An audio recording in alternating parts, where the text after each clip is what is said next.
Assessment, lots of challenges. Some don't take it seriously.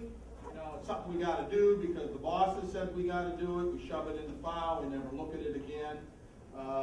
Ignore responsivity, so we assess risk and need, but we don't really look at the fact that this isn't a motivated individual, or this guy's low functioning and he's not going to get it unless we go at it differently.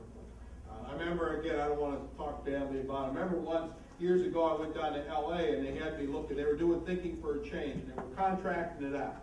They had a contractor providing the groups. Court order, people were court ordered to go to Thinking for a Change. Okay? They had men that only spoke and understood Spanish. They had no Spanish-speaking facilitators. Okay? They all showed up. They got their certificate. They sat in every group.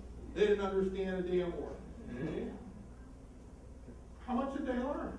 Nothing, right? I mean, that's responsivity. It's taking away barriers. What do? You walk in, somebody can understand the language. I mean, that's pretty simple one, but you've got to assess it. Don't develop treatment plans. We don't reassess offenders.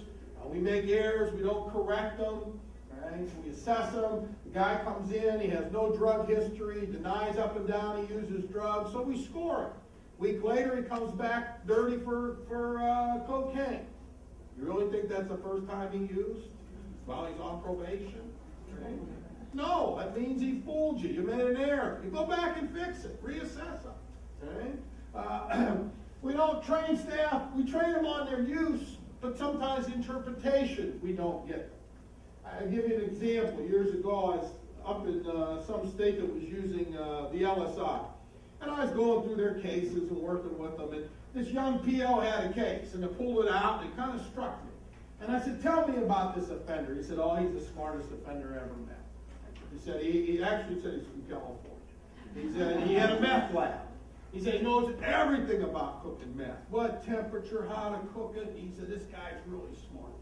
I said, what do you think his biggest risk factor is? He said, financial. I said, financial, why is that? He said, he needs money. I said, what do you do when you need money? You cook meth?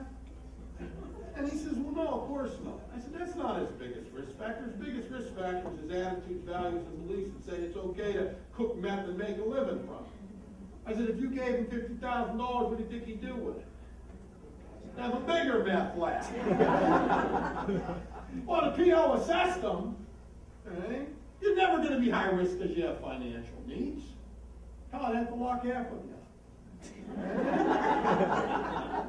It's when you have financial needs and you think it's okay to skim a little bit or to cheat or to steal. That's when that becomes an issue, right? And how I knew it was I'm reading the case plan and he has in it, offender needs a job, check with McDonald's. And I'm thinking he'll be selling meth through the drive-thru window, right? Because you're really going to convince this guy who's making a couple grand a week that he ought to trade that in for $8 an hour. Well, not until you work on those major risk factors first. So you got to train to make sure not only that they're doing them right, but they understand what they're getting.